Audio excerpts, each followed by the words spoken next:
Adieu. Là, ça va. Aïe, aïe, aïe. Au nom de Jésus-Christ sera le live. Amen, amen. Amen. Ce sont En les tout cas, combats. nous sommes des femmes combattantes, donc ça va aller. Voilà, Amen. ça va aller. Donc, c'était un peu ça. C'est comme je disais, c'est pas facile. C'était une famille normale. Et du coup, il y a un changement qui arrive. Il y a un nouveau message qui vient.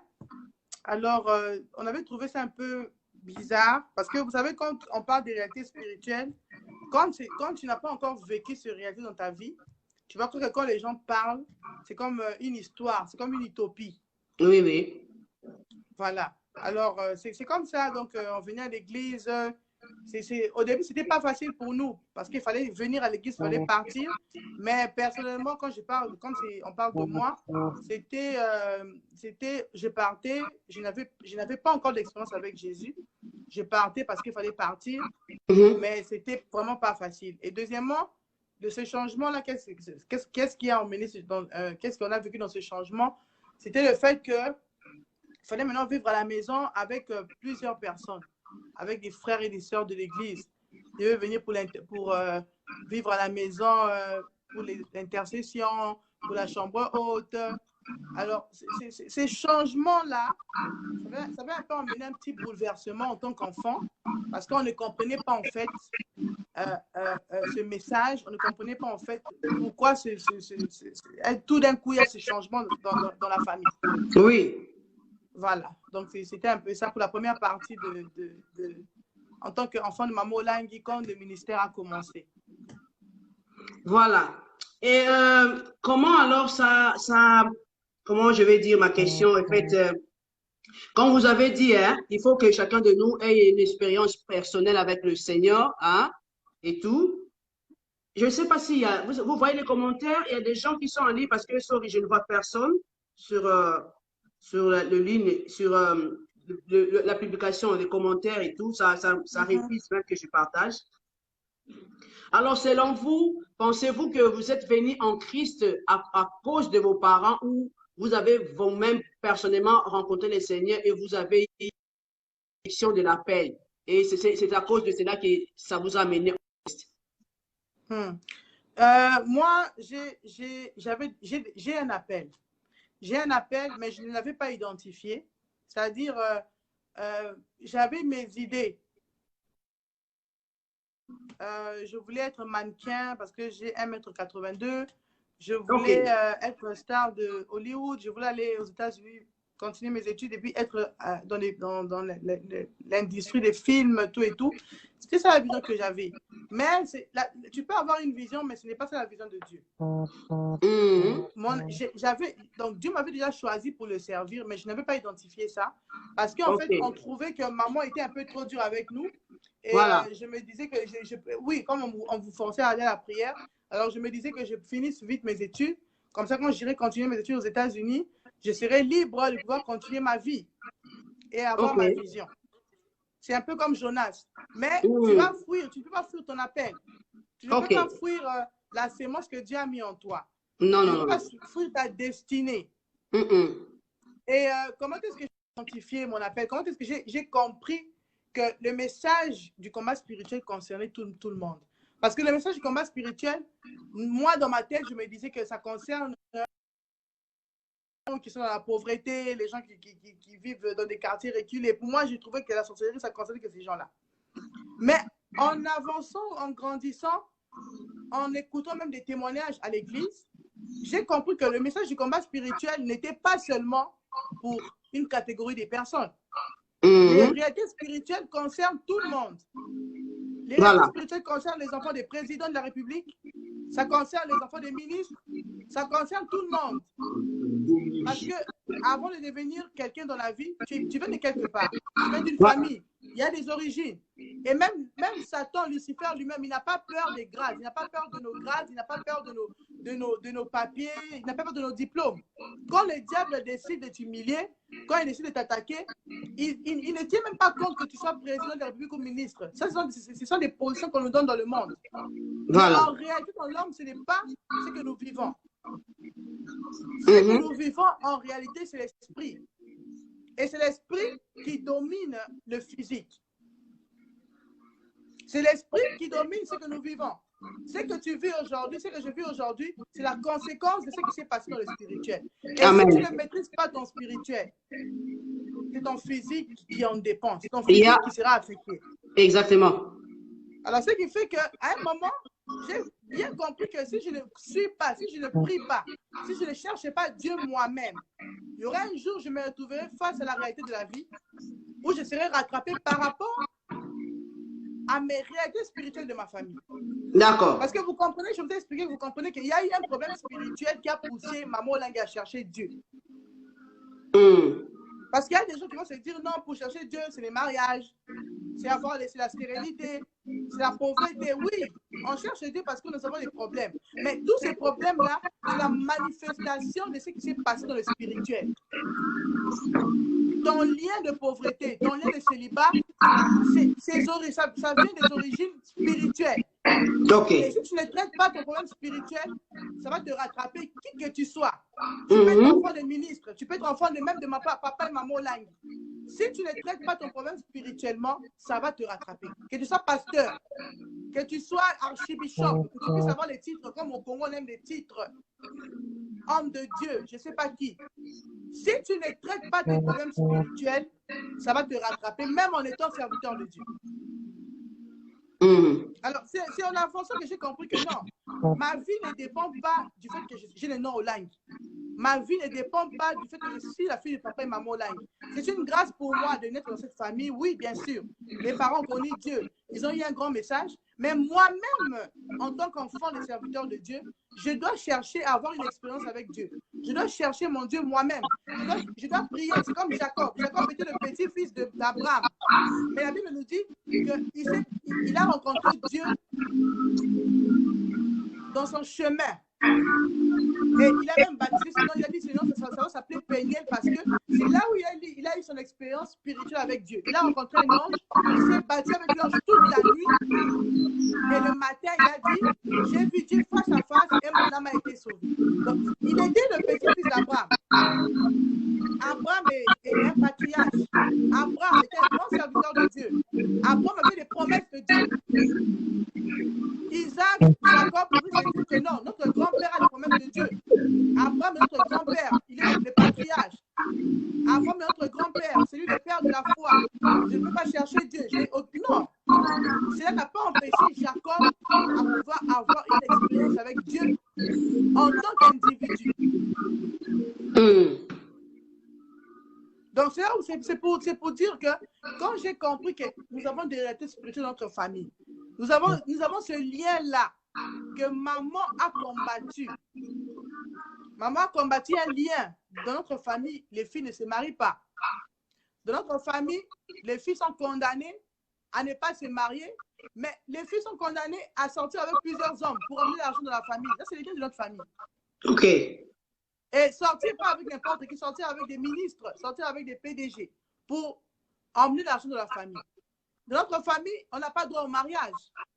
Tu peux te marier, mais toi-même, tu vas te rendre compte peut-être que toi, tu n'as pas de problème. Mais comme il y a ce lien-là, on va t'envoyer un homme qui viendra compliquer ta vie, qui va te pousser au divorce, même quand tu n'as pas envie de divorcer. Mais comme il y a ce lien-là, vous savez, maman, même dans les couples, tout ce qui se passe, ce sont des réalités spirituelles.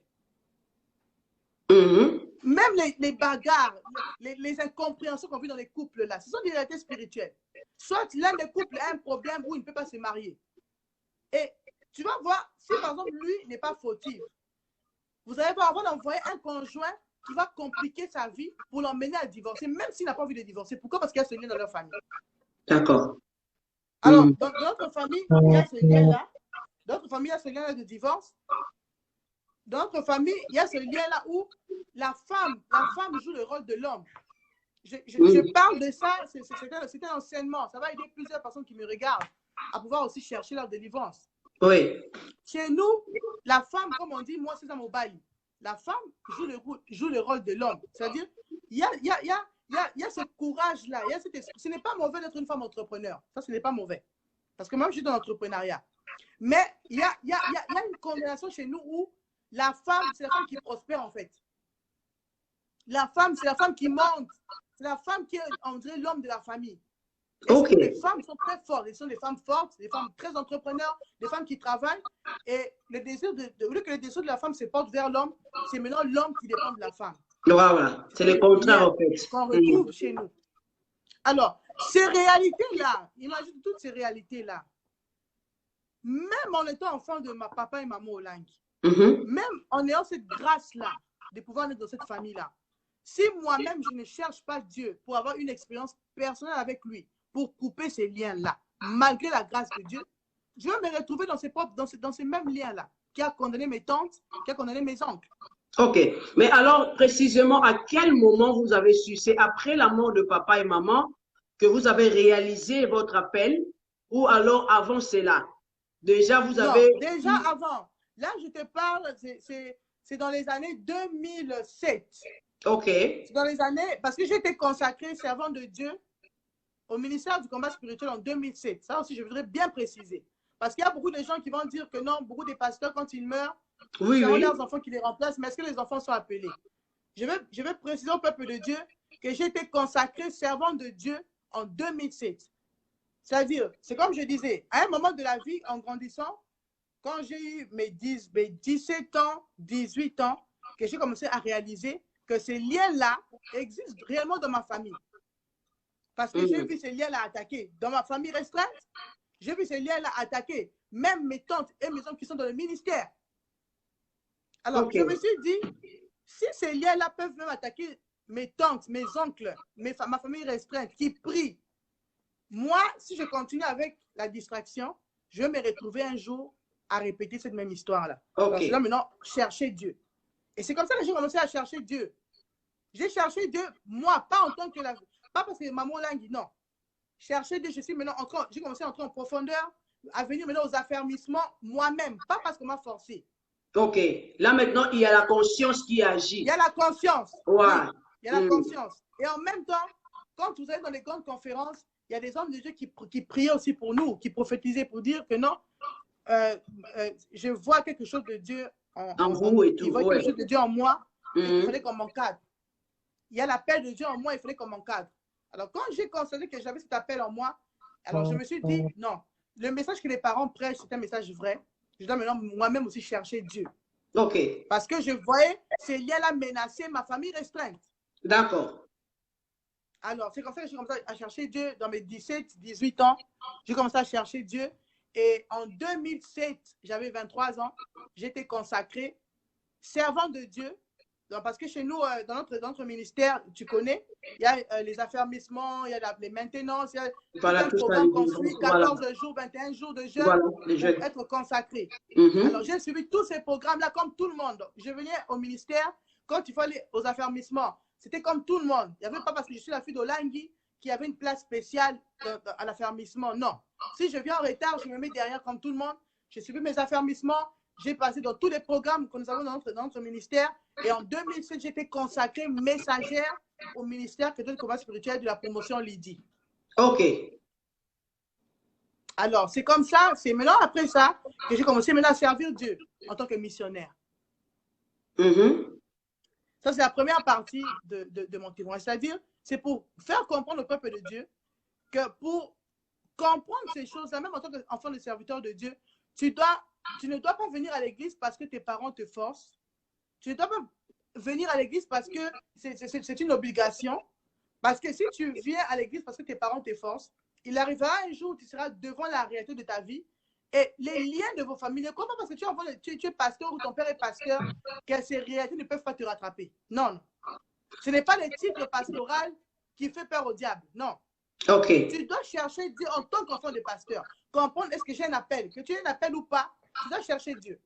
Pour ta propre vie, pour ton futur et ton foyer. D'accord. Alors, comment vous avez pu surmonter? Parce qu'au début, dans l'autre direct qui vient de se couper, on va demander quand même à ceux-là qui sont connectés de le suivre. Vous avez parlé de tout le critique que vous avez pu subir et tout, voilà. Alors, qu'est-ce qui a été votre force de surmonter tous ces moments-là de critiques, voilà, des injures et de surtout tout ce que maman et papa ont pu subir aussi, hein, même enfants. Comment vous avez pu subir tous ces moments-là de souffrance et tout? Comment vous avez pu surmonter toutes ces étapes? Avant de répondre, s'il vous plaît, parce qu'on m'a dit que apparemment je me vois pas bien. C'est comme si je suis floue. Je ne sais pas si c'est correct. Et puis, voilà, c'était quoi? Est-ce que les gens qui nous suivent peuvent me confirmer s'ils me voient ou... Parce que moi, je ne sais pas comment, mais je me vois en fait. Je ne sais pas pour eux si je Oui, me moi, vois je te très bien. vois aussi. Je te Ah, ok. vois aussi. Essaie peut-être de nettoyer la caméra devant Ah, toi. peut-être nettoyer la caméra. Voilà. Moi aussi, je vais nettoyer. On va essayer de nettoyer la caméra vite fait pour voir si ça va donner.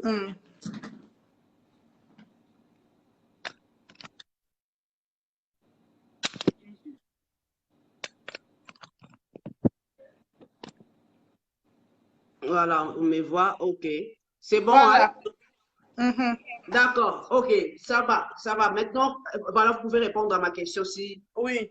Donc, Voilà. je disais, au début, c'était très difficile. Pourquoi? Parce que au début, comme je dis, on était encore à l'école primaire, secondaire, ça commençait à me complexer. Le fait qu'on puisse se moquer de toi, maman Langi Jézabel, maman Langi Ndobi, maman Langi l'église. Alors, au début, j'étais encore, je crois, en sixième primaire, première secondaire, il y avait un moment où j'avais dit que non, maman Langi n'est pas ma mère. Wow! Moi aussi, J'avais, parce qu'il y avait tellement j'ai déjà renié un jour mon père aussi. Oui, il y avait tellement de critiques que j'avais renié, mais j'avais déjà demandé pardon. Mais bon, et puis quand on a commencé à avancer, on était habitué, hein? On était habitué aux critiques, aux insultes. Et c'est pour ça même que finalement, elle avait eu la vision de créer une école. En passant, je voulais dire qu'au nous avons une école. Maman avait créé une école, l'école Béré. C'était justement aussi à cause de ça, tellement qu'il y avait trop de critiques, on nous insultait. Elle était obligée de créer une école dans notre ministère pour pouvoir nous épargner de tous ces insultes-là, pour qu'on soit environné des frères et des sœurs de notre ministère. Donc, et puis à la fin, on s'est habitué avec ces critiques et puis ces insultes. Donc, c'est devenu comme une mode de vie pour nous. Exactement. Mais qu'est-ce qui a été votre force, en fait, exactement? L'amour de parents vis-à-vis de vous, des prières, c'était fait quoi? Bon, Quand vous vous êtes savez, à devenue un un peu niveau, mature, consciente. oui, au début, c'est comme je dis, quand on ne comprenait pas, c'était difficile. Mais quand moi-même, j'ai commencé maintenant à entrer en profondeur, à chercher Dieu, j'ai compris que pour le moment, maman, elle a un appel. Ça aussi, il y aura un jour où, si tu permets, je pourrais prêcher dans ta page, prêcher sur la destinée. Ok. C'est en cherchant Dieu que j'ai compris que, en venant sur terre, chacun d'entre nous a un appel. Chacun d'entre nous a une destinée. Tu peux avoir des enfants, tu peux être mère, tu peux être femme de quelqu'un. Tu dois d'abord comprendre quelle est ta mission sur Terre. Ouais, ça c'est vrai. Alors, en avançant, on avait compris que le combat spirituel, c'était ça la mission de maman. C'était son appel. Même en étant ses enfants, on devait la laisser travailler pour Dieu parce que c'est ça sa mission. Elle est venue avec un objectif sur Terre, c'était de parler sur le combat spirituel, de libérer des gens, de libérer des âmes, de libérer des familles au travers de ce message-là. Alors, quand tu es des réalités spirituelles, tu ne vas pas parce qu'on n'avait plus de vie de famille. Je vais dire au peuple de Dieu qu'on a été vraiment sacrifié. Wow. On a été sacrifié parce qu'on n'avait plus de vie de famille. Okay. Parce qu'elle était maintenant 24 heures sur 24 dans le travail de Dieu. Il y avait juste des moments où elle était avec nous, des petits moments, oui, mais il n'y avait plus de vie de famille. Et comment vous avez vécu ça, cette absence? C'était difficile. Wow. Vraiment très difficile. Il y avait même des moments où je demandais à Dieu, mais pourquoi tu as permis ça dans notre famille? Pourquoi tu as permis que nous puissions... pourquoi tu nous as volé notre maman? Il y avait des femmes qui disaient comme ça. Mais c'est pourquoi tu nous as compris que c'était son appel et qu'elle avait une mission. Et cette mission-là, elle devait le faire. Et j'ai aussi compris que quand elle a compris cette mission-là, elle tisse une alliance avec Dieu dans l'obéissance. Et que nous, sa descendance, on va bénir d'une manière ou d'une autre. Parce que Dieu ne peut pas utiliser quelqu'un qui se sacrifie toute sa vie et puis laisser sa progéniture. Alors, quand on a compris que c'est son appel, on l'a laissé à 100% travailler pour Dieu jusqu'à la fin de ses jours. On ne s'est plus plaint. On a compris que c'est son appel, on l'a laissé travailler pour Dieu. Et nous-mêmes, on a compris que c'était sa destinée et que même en étant ses enfants, on ne peut pas bloquer sa destinée. On l'a accompagné jusqu'à la fin, jusqu'à ce que Dieu a repris son âme. Et pour nous, aujourd'hui, on vit des bénédictions parce que justement, elle a obéi à la voie que Dieu lui avait montrée. Ok. Alors, vous avez parlé de, voilà, de cette, l'amour de votre mère qui a été, voilà, prise, hein, à cause de l'œuvre de Dieu. Donc, il a sacrifié, il vous a sacrifié, en fait. Il a sacrifié la famille à cause de l'œuvre de Dieu. Aussi, aujourd'hui, Dieu vous fait grâce de vous marier, avoir des enfants et tout. Quelle sera votre leçon, en fait? Quel sera alors votre apport par rapport à l'expérience de votre maman ou par rapport à la famille, ce que vous avez vécu dans la famille en tant qu'enfant d'un servant de Dieu et d'un serviteur de Dieu et tout? Et qu'est-ce que vous pouvez arranger ou corriger ou ajouter dans ce que vous avez vécu dans votre famille? Qu'est-ce qui vous a manqué ou bien qu'est-ce qui vous a été de plus cher, de plus beau que vous pouvez ramener chez toi dans votre foyer, ou alors qu'est-ce qui a été de mauvais que vous ne pouvez pas faire dans dans ta famille, en fait, quand Dieu vous aurez des enfants. Voilà.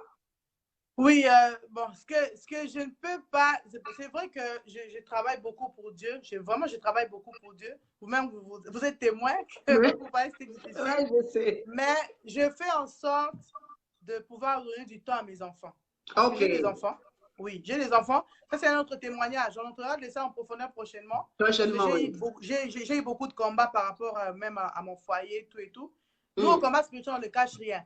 Parce qu'on ne veut pas être des serviteurs de Dieu. J'ai toujours dit, je ne serai pas un servant de Dieu hypocrite. Ouais, ouais. Même quand les choses vont mal, je le dis. Même quand Amen. j'ai des combats dans mon foyer, je le dirai. Ça ne sert à rien de cacher. Parce que vous savez, les serviteurs de Dieu, quand vous cachez vos faiblesses, c'est là où vous donnez l'opportunité au diable. Exactement. Il faut les dénoncer. Les fidèles qui sont matures spirituellement vont intercéder pour toi. Parce que, vous savez, l'appel n'a rien à voir avec... l'appel, c'est comme un don. Ça n'a rien à voir avec ce que tu vis dans ta réalité spirituelle. Amen. Tu peux avoir un appel, tu peux avoir un don, mais tu la famille qui te combattent. Oui, oui. Et ça, beaucoup de chrétiens doivent comprendre ça. Ce n'est pas parce qu'on est serviteur de Dieu qu'on est arrivé à 100%. On n'est pas arrivé à 100%. Moi, j'ai eu des combats. J'ai eu des combats. Vraiment des combats qui ont vraiment emmené une tempête dans ma vie. Et que si je n'étais pas une femme forte, et c'est même ces combats-là qui cette femme entrepreneur que je suis aujourd'hui. Cette femme forte. Ok. Parce que ça, c'est à la deuxième dimension de ma vie. La deuxième dimension, quand les parents sont partis, j'ai vécu des tribulations. D'abord, je me suis mariée très jeune et j'ai eu des combats dans ces mariages-là, des humiliations, j'ai eu des dépressions, j'ai eu beaucoup de choses qui sont passées. Et c'est ça mon combat. Mais mon combat, je ne le cache pas. Je sais que ce Dieu va faire. Je ne suis pas un servant de Dieu hypocrite. Je sais que ce Dieu va faire. Et ce que je fais pour mes enfants, c'est de vraiment les protéger dans la prière et de vraiment trouver un temps pour eux. Je ne veux pas, c'est vrai que je me donne à 100% au ministère, je me donne à 100% à m'occuper des orphelins, c'est mon appel. Dieu m'avait dit, si tu veux que je combatte pour ta vie, je combatte pour ton problème en ce qui concerne le problème conjugal, que je combatte pour tous tes combats, occupe-toi des orphelins. Ça, c'est ce que Dieu m'a dit. Ok. Tu combats, tu pries, tu jeûnes, tu donnes la repentance, mais rajoute, occupe-toi des orphelins. C'est en s'occupant des orphelins que moi, je vais sauver tout ce que tu as comme combat. Voilà, c'est comme ça que j'ai tout ça.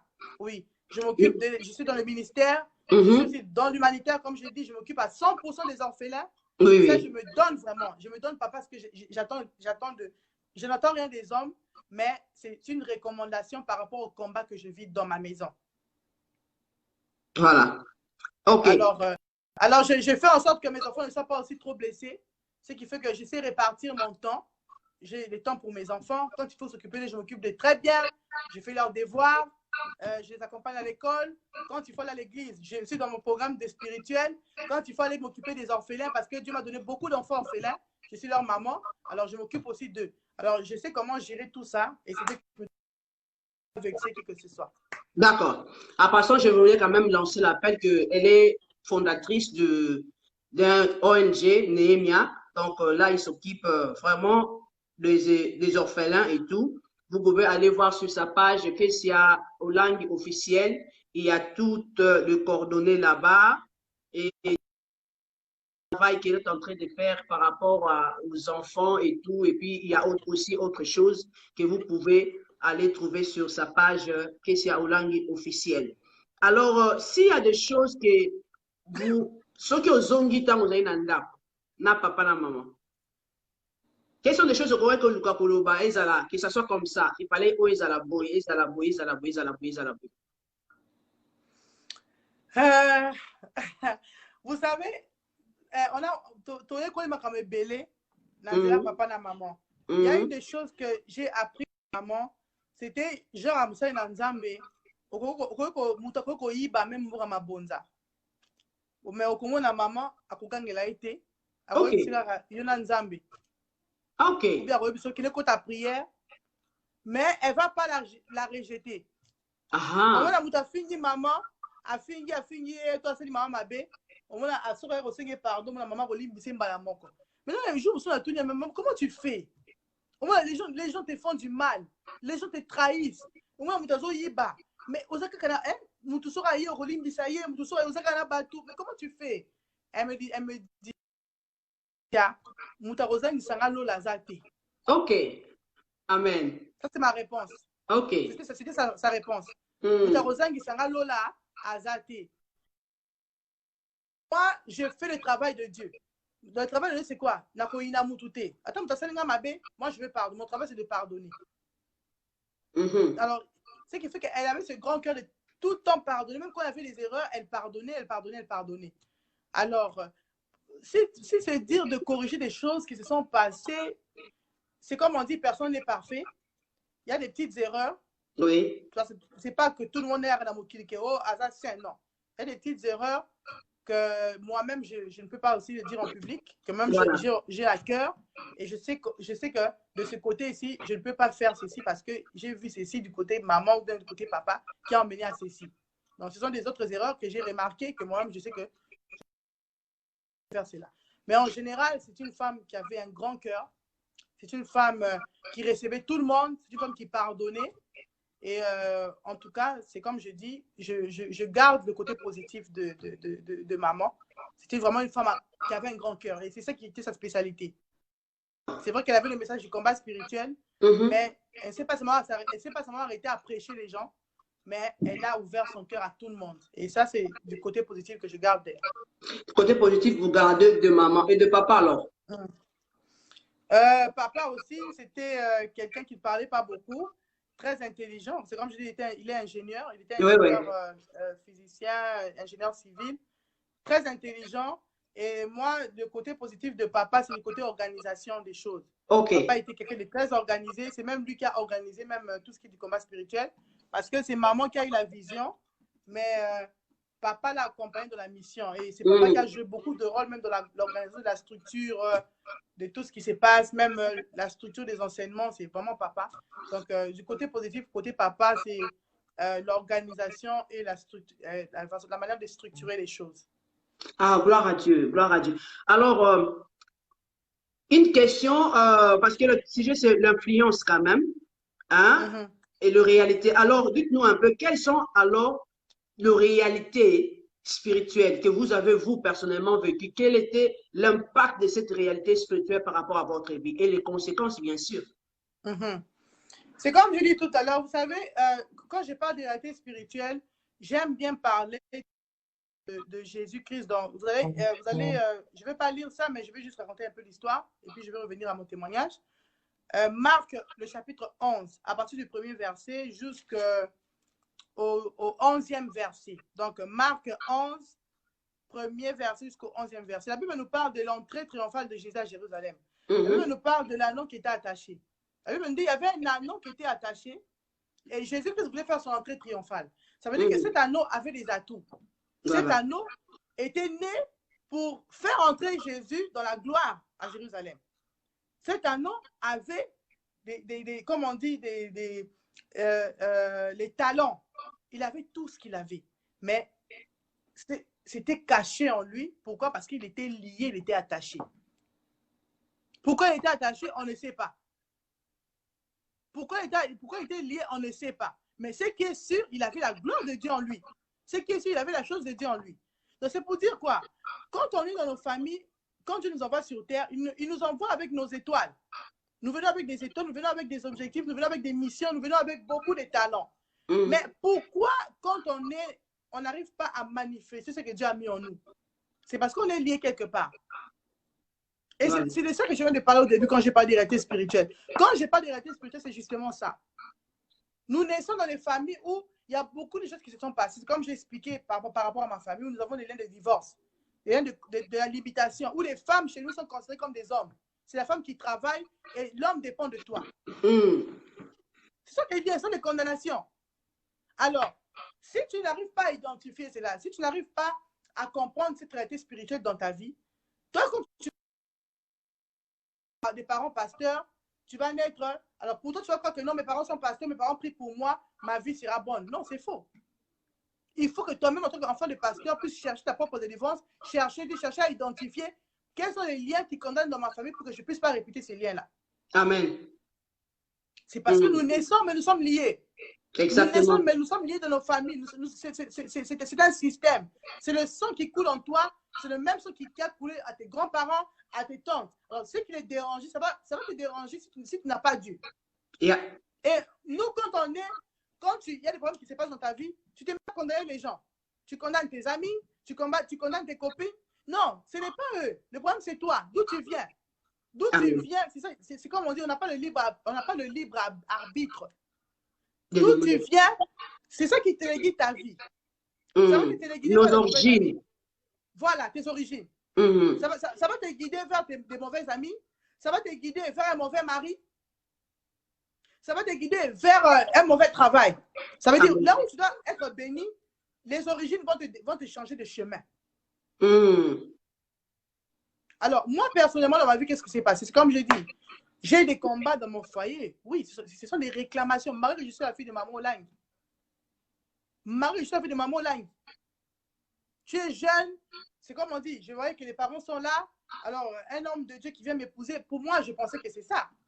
Voilà. Je pensais que j'ai épousé une personne, un homme de Dieu. Mais c'est comme j'ai dit, les réclamations de ta famille, ici de ton côté, ça n'arrive pas. Parce que je n'ai pas fait une vie d'impudicité. Voilà. Je n'ai pas fait une vie de prostitution. Alors, quand tu n'as pas vu cette vie-là, ces liens-là, et quand je me marie avec l'objectif de ne pas divorcer. Je me disais, je vais me marier, j'aurai un bon mari, j'aurai mes enfants. Tu planifies ta vie. Mais quand tu planifies ta vie, est-ce que tu la planifies avec Dieu? Avec Dieu, c'est ça. Avec qui? Quand tu planifies ta vie, quand tu as ton rêve là, tu le rêves avec qui? Est-ce que tu le rêves avec Dieu? Parce que quand tu le rêves avec Dieu, Dieu va te parler, Dieu va te révéler les choses cachées. Tu vas déjà commencer à couper des liens de ta famille avant d'entrer dans ce mariage-là. Parce que si ces liens ne vont pas venir de toi, sache que les gens vont entrer par ton mari pour te pousser au divorce. C'est-à-dire, tu épouses un homme qui complique ta vie. Tu épouses un homme qui te maltraite. Tu épouses un homme qui ne fait que te tromper dans l'infidélité. Tu épouses un homme qui ne te respecte pas. Tu épouses un homme qui te pousse à justement t'amener à ce divorce-là qui est imposé dans ta famille. Parce que ces liens viennent de toi. Voilà. Alors moi, je voulais vraiment encourager le peuple de Dieu. C'est vrai qu'il y a des gens qui vont dire, nous, en Afrique, on voit les démons partout. Non, ce n'est pas les démons qu'on voit les démons partout. C'est une réalité qui existe. Parce que moi, je me disais que les démons n'existaient pas. Parce que je suis né, mon père était cadre. Papa Olang était cadre à la Jekami. Et il est venu à Kine, il est venu cadre à la SNEL. Vous savez, chez nous, on ne parlait pas lingala. Hein? On a appris le lingala quand le ministère est né. Papa n'aimait pas qu'on parle lingala. C'est juste pour te montrer quel genre de famille on était. Alors, tu comprends un peu. Alors, pour moi, je me disais que les liens n'existent pas. Marie, maman, elle venait avec ce message-là. Comment elle peut venir avec un message de lien? Nous, on vit bien. Voilà. En fait, vous opposez au message parce que vous êtes en train de regarder la réalité. La réalité qu'on vivait. Voilà. Mais c'est une réalité masquée. Parce que derrière ça, derrière ça, après ces réclamations-là. Ok. Derrière ça, quand tu vas te retrouver seul face à la vie, à la réalité, ça va te pousser maintenant à chercher Dieu. Donc, il ne faut pas attendre que tu vis, comme on dit, j'ai toujours dit, même aux mamans quand je prêche dans mon département de femmes pleureuses, n'attends pas que le pire arrive. Le pire Cherche arrive. Dieu avant que le pire arrive.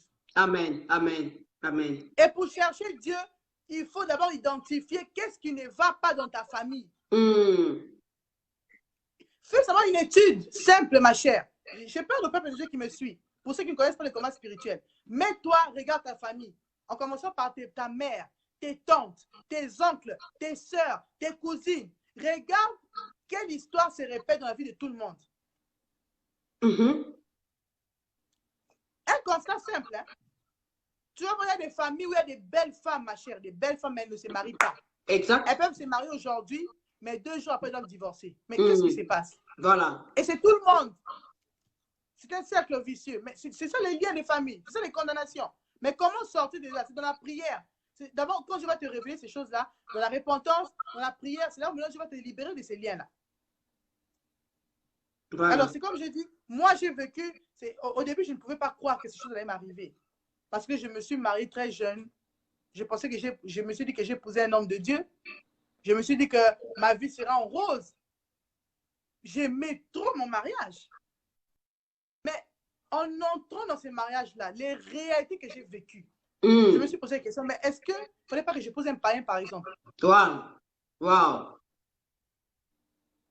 OK. C'est-à-dire, j'ai commencé maintenant à vivre, je me disais, non, non, non, non. C'est que maman prêche, c'est la vérité. Ça vous arrive, en fait. Oui. Je pensais que c'était seulement pour les autres. Quand on va à la 17e rue, c'est pour les autres. Mais voilà. Moi-même, ça m'est arrivé. Et vous savez, les gens qui critiquent, moi je dis gloire à Dieu, vous pouvez parler. Mais les réalités que la personne vit, elle-même, c'est ce qu'elle a vécu. Exactement. Exactement. Et c'est comme ça que j'ai maintenant commencé à chercher, je dis Seigneur, mais comment en tant qu'enfant de Dieu, comment en tant qu'enfant de pasteur, comment en tant que servant de Dieu, je peux vivre ces réalités dans ma vie? Wow, c'est comme ça que Dieu commence à me révéler beaucoup d'autres choses. Beaucoup d'autres choses. Dieu commence à me révéler beaucoup d'autres choses que je n'avais pas identifiées avant que je puisse m'engager au mariage. Okay. Je dis aux jeunes filles, il ne faut pas te marier parce que les gens se marient. Il ne faut pas vouloir avoir un mari parce que c'est la mode aujourd'hui. Non. Vas-y, maman, lance le message. Ce n'est pas la beauté. Ce n'est pas la beauté qui va te faire asseoir dans ce mariage-là. Ce n'est pas parce que, vous allez m'excuser, on se dit des vérités. Ce n'est pas parce que tu sais faire l'amour que tu vas rester dans ce mariage-là. Ce n'est pas parce que tu sais préparer. Non, non, non, non, non. Tu peux être la plus belle femme du monde. Tu peux savoir préparer. Tu peux savoir comment dire l'ingala, kolenge la mobali. Mais si tu n'as pas identifié les liens de ta famille, qui réclament la malédiction qui réclame dans ta famille, tu vas te retrouver un jour dehors. Sans que tu le saches. Tu ne sais pas comment ça va arriver, mais tu te retrouves dehors. Volume encore. Augmente un peu le volume, s'il vous plaît. Donc, il ne faut pas être pressé. Avant de te marier, cherche à identifier qu'est-ce qui ne va pas dans ta famille. Quels sont vos liens? Quelles sont vos condamnations? Cherche Dieu, maman. Cherche Dieu. C'est comme Paul disait, je conseillerais aux gens de rester célibataires. Pourquoi Paul l'a dit? Je donnerai aussi un enseignement sur Paul. Parce que Paul était un chrétien combattant. C'est Paul qui a découvert les liens et les lois spirituelles. Oui. Ce n'était pas Pierre. C'est Paul qui a découvert les lois spirituelles. C'est Paul qui a parlé des réalités du combat spirituel. Et à la fin, il a dit, je préfère être célibataire. Pourquoi? Pourquoi il a dit ça? Parce que c'est en étant célibataire que tu es concentré à chercher Dieu. Quand tu es concentré à chercher Dieu, Dieu te révèle. Et c'est en étant célibataire que tu dois découvrir ce qui ne va pas réellement dans ta famille. Ce qui pousse les gens à divorcer. Ce qui pousse les gens à ne pas réussir dans la vie. Quand on se marie, ma chérie, vous savez, on se marie parce qu'on veut, on voit les gens. On prépare nos mariages, on veut un mariage de rêve. C'est beau, le mariage de rêve. Le mariage de rêve, c'est très beau. Mais les réalités qui suivent après, c'est ça qui nous fait pleurer après. Amen, amen, amen, correct. Les réalités spirituelles qui nous suivent après. Moi, je me suis mariée, oui, je savais qu'il y avait un lien de divorce chez nous, mais je n'avais pas identifié les vraies raisons qui poussaient les gens à divorcer chez nous. Ok. Parce que, comme on dit, il y avait de l'oyenge chez nous à la maison. Maman Langui, là, vous avez la bonne vie, vous pouvez voyager comme vous voulez, vous avez tout ce que vous voulez. Alors, je me disais qu'en tant que la fille de Maman Langui, aucun homme ne peut me faire du mal. Mais j'ai oublié que j'ai des liens. Wow. J'ai oublié qu'il y avait des choses que je n'avais pas identifiées. Malgré tout le bien que vous avez, mais il y avait une réalité spirituelle qui te réclamait. Il y avait une réalité spirituelle Voilà. qui m'identifiait. Qui pouvait te faire du mal, malgré l'argent. Qui pouvait me faire du mal. Wow, malgré vas-y, le maman. nom au langue. Ouais. Et c'est ça que nous devons tous, en étant célibataires, chercher la face de Dieu. Et c'est comme ça que ces choses que je n'avais pas identifiées, ça m'a réclamé. Ça m'a réclamé, maman. J'ai vécu les choses. J'ai écrit un livre. On serait là pour lire ça. Oui, amen. Voilà. J'ai vécu des choses, des réalités spirituelles dans ce mariage-là, où il est arrivé un moment où je voulais même me suicider. Wow. Mais je ne condamne pas, je ne condamne personne. Je condamne, ce sont mes liens. Ce sont mes réalités spirituelles que je n'ai pas traitées. Donc, ouais, vous pouvez aussi, attendre. Comment je peux poser la question? Il vous faut vraiment, comme vous l'avez dit, d'abord, à comprendre que en étant un enfant d'un ouais, ça vous n'exclut pas du combat spirituel. Hein? C'est-à-dire que, mais il y a quand même des bénéfices. Il y a des bénéfices. Vous savez, il y a la grâce. Amen. La grâce est là parce que les parents se sacrifient pour Dieu. C'est comme j'ai expliqué tout à l'heure. J'ai dit, Abraham était dans l'alliance avec Dieu. Oui. Mais l'alliance d'Abraham de la multitude. Dieu lui avait dit, je rendrai ton nom grand. Dieu lui avait dit, tes descendants, dans ta descendance, il y aura des rois. Mais regarde maintenant les enfants d'Abraham, regarde les parcours d'Isaac, regarde les parcours de Jacob. Mais il fallait que ces enfants-là d'Abraham, même les petits-enfants d'Abraham, il a fallu qu'à un moment, ils puissent chercher Dieu, maman. Oui. Malgré qu'il y avait la grâce et la promesse de Dieu sur eux.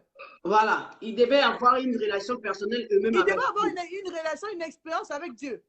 Ils devaient comprendre les réalités spirituelles de leur famille. Ce qui fait que Jacob, imagine-toi Jacob, est-ce que Jacob pouvait imaginer? Vous savez, il faut bien lire la Bible, maman. Est-ce que Jacob, le petit-fils d'Abraham, là où il y a l'alliance de Dieu, est-ce que Jacob pouvait imaginer qu'un jour il pouvait se retrouver avec deux femmes? Ah oui. Dites-nous un peu, quels sont les bénéfices? Parce que on a parlé quand même de la réalité spirituelle et tout. Sinon, j'aimerais directement aussi commencer à dire que si vous avez des questions, alors profitez en même temps de nous écrire. J'ai déjà vu une question qui nous est en ligne. J'ai déjà encore d'autres questions qui m'ont été envoyées sur WhatsApp. Alors, on va essayer de répondre et poser des questions. J'ai vu, il y a une question, maman Constantine. Voilà. Elle pose la question, elle dit... mais maman avait découvert cette réalité, en fait. Oui. C'est comme j'ai dit, maman Constantine, maman avait découvert cette réalité, mais c'est comme j'ai dit, au début, on était distraits. OK. C'est-à-dire, on venait au ministère, oui, on a vu la délivrance du couple de maman et papa, mais moi-même, je ne pouvais pas imaginer. C'est-à-dire quoi? Je suis née, le ministère est né, on venait à l'église. Quand je me suis mariée très jeune. Avant de me marier, comme je me disais que je suis la fille d'Olangui, je n'ai pas eu le temps de chercher la vraie délivrance par rapport au lien de divorce. Voilà. Parce que je me disais, il y a la couverture du nom, papa et maman Olangui. Ah oui, ça c'est vrai. On a les intercesseurs à la maison, on va à la prière. Alors je me disais, est-ce que je ne pouvais pas imaginer que ces liens pouvaient me réclamer. En fait, vous avez eu à vous confier, au fait, à la couverture spirituelle de ce que vous étiez en train de vivre. C'est ça, en fait. Voilà. Il fallait que ces choses m'arrivent pour réellement comprendre que les liens existent réellement. Maman Constantine, votre question, je ne comprends pas ça bien. Hein. Si ma question, elle est, maman, tant que parents n'avaient pas cette réalité. Oui, maman Constantine, maman, est-ce que vous pouvez m'aider à bien poser votre question, bien m'écrire cela inbox? Et puis moi, je vais relire la question. Vous pouvez bien expliciter votre question. En attendant, ma soeur, Kessia, tu peux nous expliquer un peu le bénéfice spirituel que vous avez eu à recevoir. Quels sont les bénéfices spirituels? Qu'est-ce que vous avez bénéficié de papa et de maman? Oui. Alors, c'est comme j'ai dit. Vous savez, les parents, les serviteurs de Dieu, quand ils servent Dieu, ça veut dire qu'ils tissent une alliance avec Dieu. Oui. Parce que servir Dieu, c'est pas facile. C'est beaucoup de sacrifices. Vous abandonnez vos... C'est pourquoi je dis aux gens, il faut prier pour les serviteurs de Dieu. Vous abandonnez tout pour les autres. Vous abandonnez même vos enfants pour les autres. Donc, vous n'avez même plus le temps de vous occuper de vos enfants parce que vous devez vous occuper du travail de Dieu. Oui. Ça veut dire, quand vous faites ça, c'est comme Abraham. Vous tissez une alliance avec Dieu. Une alliance qui ne va jamais faillir. Alors, maintenant, nous les